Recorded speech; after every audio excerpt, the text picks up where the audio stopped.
You're watching WMAR 2 News. The winter storm this week's made it difficult to get vaccinated and tested for COVID-19 in Maryland. Good afternoon, Maryland. I'm Christian Schaefer. The number of new cases in the last 24 hours below 1,000, but the number of tests is only about a quarter of what it normally is. Meantime, 34 more people died from the virus. The total since the start of the pandemic in Maryland is now past the 7,000 mark, and another 30 have been hospitalized. As for vaccines, the state says it's administered 79% of all the first doses it's received. But again, the vaccination numbers took a big hit because of the storm, with only 13,000 getting their first dose over the past 2 days. To put that in perspective, the state had been doing some 18,000 to 23,000 a day leading up to the storm.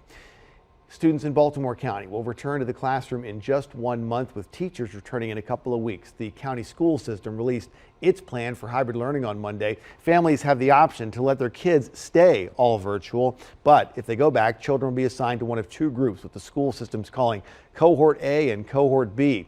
The first week, March 1st, students in preschool through second grade can move to that hybrid plan. 2 weeks later, the week of March the 15th, students in grade 3 through 12 and students in some career and technical education programs can move to hybrid learning, followed by students in grades 6 and 9 on March 22nd, and then finally the remaining students on April the 6th. The plan calls for most staff members, including teachers, to return to their schools on February 16th. That's 2 weeks from today.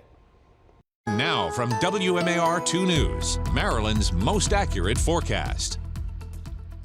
Good afternoon, everyone. Winds will remain gusty today, upwards of 30 to 40 miles per hour at times. So with air temperatures in the low to mid 30s throughout the afternoon, that's going to keep our wind chills in the 20s and even in the teens throughout the day. Periods of snow continue throughout the afternoon and into the early parts of the evening before it starts to diminish as this low pressure system tracks up to the north and east. We look a lot drier and more tranquil, and weather conditions really improve throughout your Wednesday as we start to bring back more of that sunshine, along with seasonable temperatures topping out in the lower 40s heading into Thursday. Rain chances back in store as we round out the work week, with highs around the mid 40s and then trending a little bit cooler into early next week. Okay, Stevie, thanks very much. Stay with us online at WMAR2news.com all day long for updates on top stories and breaking news. And for news and weather on the go, you can download the WMAR2 News app. It's in the App Store, or follow us on social media at WMAR2 News. Thanks for watching. I'm Christian Schaefer. This WMAR 2 News update is sponsored by Jones Junction.